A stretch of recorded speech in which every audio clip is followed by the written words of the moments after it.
Gusto ko pong makita ninyo paano nagtatrabaho ang ating kidneys. Ito po ang ating dugo na nasa isang lalagyan. Nakikita nyo yung dumi rito.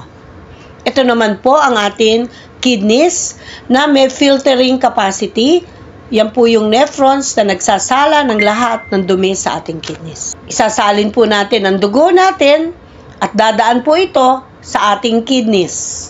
Unti-unti pong finifilter ng ating kidneys ang lahat ng dumi na nasa ating dugo. At makikita rin ninyo dito na lumilinis ang dugo at nawawala ang lahat ng dumi sa dugo.